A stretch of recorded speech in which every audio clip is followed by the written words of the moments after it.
Static, crackling, then a voice, barely a whisper. "Please, help! Mercy Hospital!" The voice was desperate, filled with terror. Officer Mark Jenkins grabbed his radio. "Dispatch, this is Jenkins. I need confirmation on that, over." Silence. Only static answered back. Mark felt a chill. Mercy Hospital had been abandoned for years, a decaying monolith in the city's underbelly. He knew the stories, everyone did. It was a place where darkness lingered. Mark couldn't shake the unease gripping him. The desperation in that voice, it demanded a response. He grabbed his flashlight, the cold metal a familiar weight in his hand. "Dispatch. I'm heading to Mercy Hospital. Possible unauthorized entry, over." No response was necessary. This was his call to make. As he started his patrol car, the engine sputtering to life, he couldn't shake the feeling that he was stepping into something truly horrifying. The drive was short, the silence only broken by the rhythmic swoosh of the windshield wipers battling against the relentless rain. Each flash of lightning illuminated the hospital, making it appear even more sinister and imposing. Mark parked his car, the headlights casting long, dancing shadows on the building's crumbling facade. He took a deep breath, the air thick with moisture and the unsettling feeling of being watched. The heavy oak doors groaned in protest as Mark pushed them open, the stench of decay hitting him like a physical blow. The air inside was heavy, stagnant, thick with the smell of mildew and something else, something sickly sweet. He shone his flashlight into the darkness, the beam cutting through the oppressive gloom, revealing dust-covered floors and peeling paint. The silence was unnerving, broken only by the drip, drip, drip of water seeping from the leaky roof. He stepped inside, his footsteps echoing in the vast emptiness. The waiting area was a tableau of decay and neglect. Overturned chairs lay scattered around, ripped and torn. Medical pamphlets lay scattered on the floor, their once bright colors faded with time. It felt cold, lifeless, a graveyard of forgotten memories, a place where hope came to die. As Mark ventured deeper into the hospital, the hair on the back of his neck stood on end. He couldn't shake the feeling that he was being watched, every shadow seeming to writhe and contort in his peripheral vision. The silence was broken only by the sound of his own breathing and the pounding of his heart in his chest. The air grew colder, the sweet cloying stench intensified.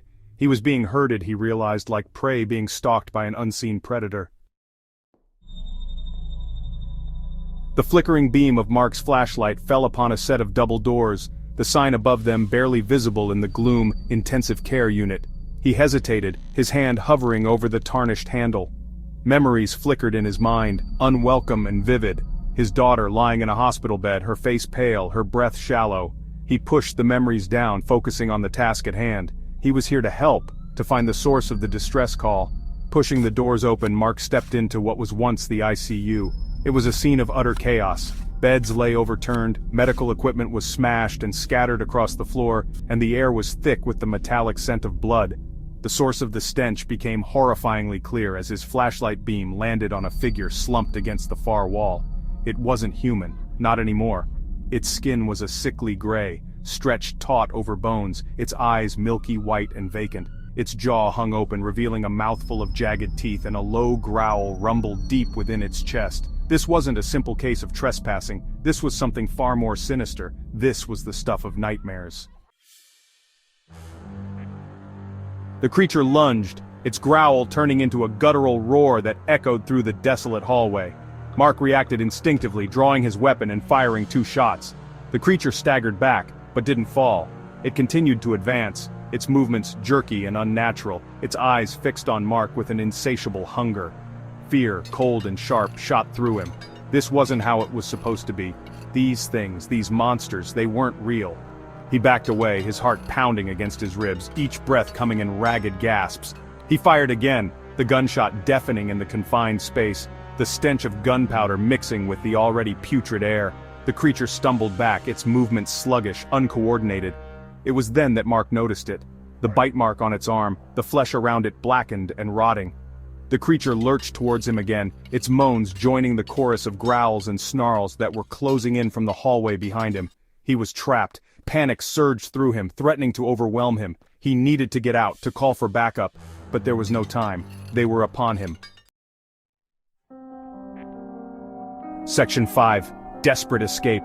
Mark spun on his heel and ran, his flashlight beam dancing wildly in the darkness as he desperately searched for an escape route. The creatures were right behind him, their moans echoing through the empty corridors, their footsteps heavy and uneven.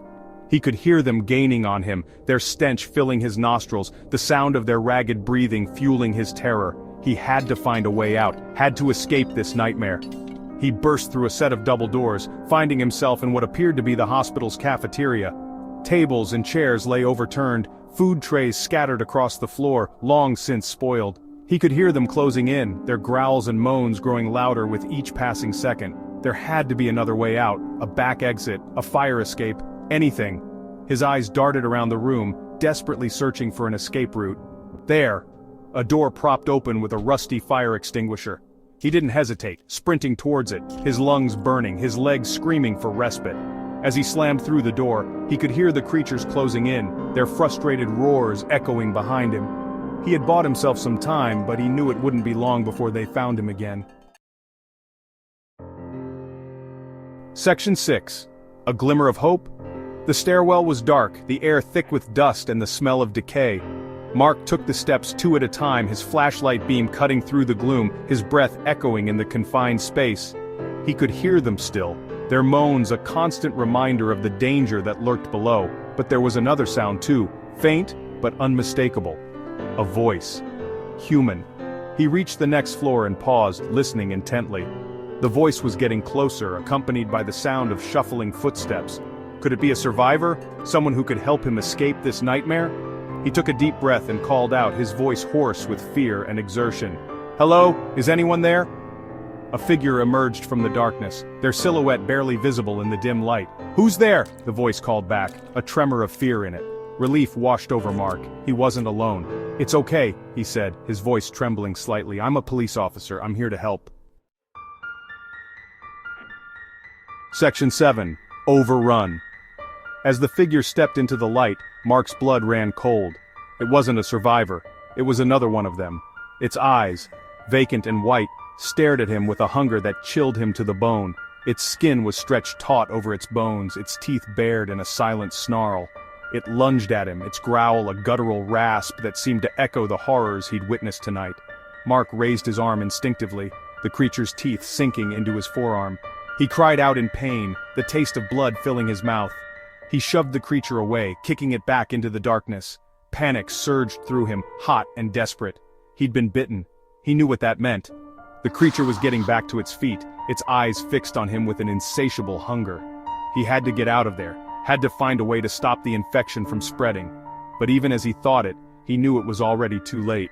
The virus was already coursing through his veins, twisting and changing him from the inside out. Section 8. Final Stand. Mark stumbled back, his back hitting the wall, his uninjured hand instinctively reaching for his gun. He fired blindly into the darkness, the shots echoing loudly in the stairwell, each one a desperate plea for salvation. He didn't know how many bullets he had left, didn't care. He would fight until he couldn't fight anymore. He slumped to the ground, his back against the cold concrete, his vision blurring. He could feel the infection spreading, could feel his humanity slipping away with each passing moment. He closed his eyes, a single tear rolling down his cheek. He thought of his daughter, her face a beacon of innocence in the encroaching darkness. He had failed her. He had failed everyone. The moans were getting closer, the stench of decay filling his nostrils. He knew they were coming for him, knew there was no escape. He drew his last breath, the sound lost in the cacophony of growls and snarls that surrounded him. He was gone. Section 9. No escape. The last thing Mark saw before the darkness consumed him completely was a vision of his daughter, her face twisted in terror, her voice a mournful echo in the recesses of his mind. "Daddy?" she whispered, her voice filled with a fear that mirrored his own. "Help me." Then, everything went black. The creatures closed in, their moans a symphony of hunger and despair. They had claimed another victim, another soul lost to the darkness that had consumed Mercy Hospital. And as their feast began, a single chilling thought echoed through the empty corridors. No one was safe. The nightmare had only just begun. The rain continued to fall, a relentless torrent that mirrored the despair that had settled over Mercy Hospital. The building stood silent now, a tomb for the living and a breeding ground for the dead. And within its decaying walls, the nightmare lived on, waiting to claim its next victim.